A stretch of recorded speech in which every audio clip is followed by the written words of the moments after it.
मित्रों, एक बुजुर्ग व्यक्ति की कहानी आज आप तक लेकर आए हैं। गांव के एक कोने में स्थित एक पुराने लेकिन मजबूत मकान में रामलाल जी रहते थे।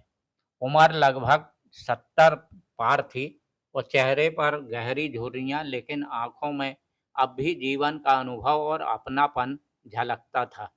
रामलाल जी ने के दो बेटे थे। बड़ा बेटा राजेश और छोटा बेटा सुरेश, दोनों की शादी हो चुकी थी और वे अपने अपने परिवार के साथ उसी घर में रहते थे। शुरू-शुरू में घर में बहुत हँसी-खुशी रहती थी। सुबह सब साथ में नाश्ता करते और शाम को आंगन में बैठकर बातें करते।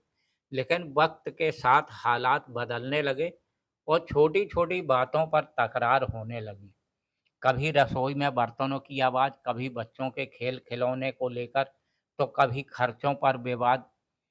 और राजेश की पत्नी सीमा को लगता कि घर के खर्च में वह ज़्यादा देती है, जबकि सुरेश की पत्नी नीलम को लगता कि सीमा घर के कामों में मदद नहीं करती।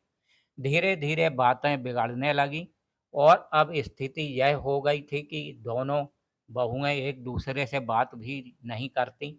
बेटे भी अपनी-अपनी पत्नियों के साथ खड़े हो गए और घर का माहौल ठंडा और तनावपूर्ण हो गया। रामलाल जी सब देख रहे थे। उन्हें समझ आ गया था कि अगर जल्दी कुछ नहीं किया गया तो यह घर टूट जाएगा। लेकिन वे सीधे डांट फटकार देने में विश्वास नहीं करते थे।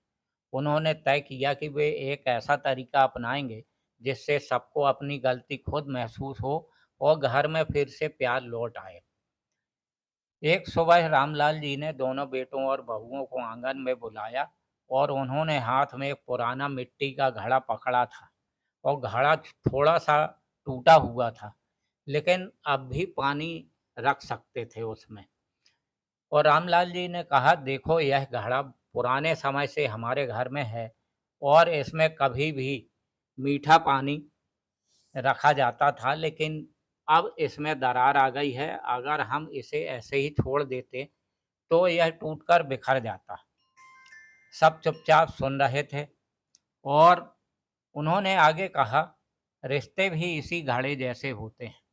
जब उनमें दरार आती है तो हम सोचते हैं कि यह ठीक नहीं हो सकता, लेकिन अगर हम चाहें तो यह ठीक हो सकता है। प्यार और समझदारी का पानी इसमें भरते रहो तो यह लंबे समय तक साथ देता है।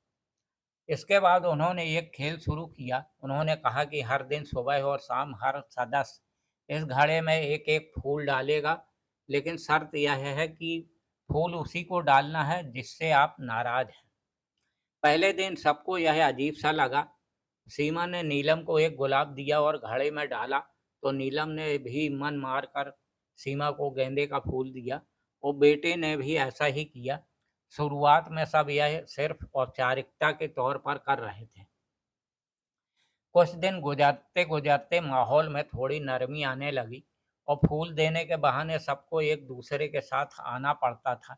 कभी मुस्कान भी आ जाती, कभी छोटी सी बातचीत भी हो जाती। बच्चों ने भी यह खेल मज़ेदार समझा और वे भी इसमें शामिल हो गए। एक दिन सीमा ने नीलम के लिए चाय बनाई और कहा, आज तुम्हारा पसंदीदा अदरक वाला चाय बनाया है। नीलम ने भी जवाब में कहा, और मैंने तुम्हारे लिए तुम्हारे मनपसंद पराठे बनाए हैं। रामलाल जी यह देखकर चुपचाप मुस्कुरा रहे थे। और एक रविवार को घड़ा फूलों से भर गया। रामलाल जी ने सबको फिर आंगन में बुलाया और कहा, देखो, यह घड़ा अब खाली नहीं है। इसमें खुशबू भी है और रंग भी। यह सब इसलिए हुआ क्योंकि तुम सबसे सबने नफरत के बजाय अपनापन डाला। उन्होंने प्यार से सबको समझाया, झगड़े हर घर में होते हैं, लेकिन अगर रोज थोड़ा-थोड़ा अपनापन डालते रहें तो दूसरे भर जाती है। रिश्ते कभी टूटते नहीं, बस उनमें देखभाल चाहिए। और परिणाम क्या हुआ, उस दिन के बाद से घर में झगड़े लगभग खत्म हो गए। अब सीमा और नीलम रसोई में साथ काम करती और बच्चे फिर आंगन में खेलते और शाम को सब साथ बैठकर चाय पीते। रामलाल जी ने सिर्फ एक सोच और एक छोटे से खेल से टूटे रिश्ते को फिर से जोड़ दिया। उन्हें एहसास हुआ कि कभी-कभी समस्या का हल गुस्से या सख्ती में नहीं, बल्कि प्यार और समझदारी में छिपा होता है। रिश्तों में अगर दरार आ जाए तो उसे नज़रअंदाज मत करो, ना ही तुरंत तोड़ो। थोड़ा-थोड़ा अपनापन और समझदारी से उसे भरने की कोशिश करो। जैसे मिट्टी का घड़ा पानी से ठंडक देता है, वैसे ही रिश्तों में प्यार उन्हें लंबे समय तक मजबूत बनाए रखता है। तो मित्रों, हमारा यह वीडियो कहानी एक बुजुर्ग की आपको कैसी लगी? यदि आपको हमारी कहानी यह अच्छी लगी, तो चैनल को लाइक और सब्सक्राइब ज़रूर कर दें ताकि हमारी सभी आने वाली वीडियो आप तक तुरंत पहुँच सके। धन्यवाद।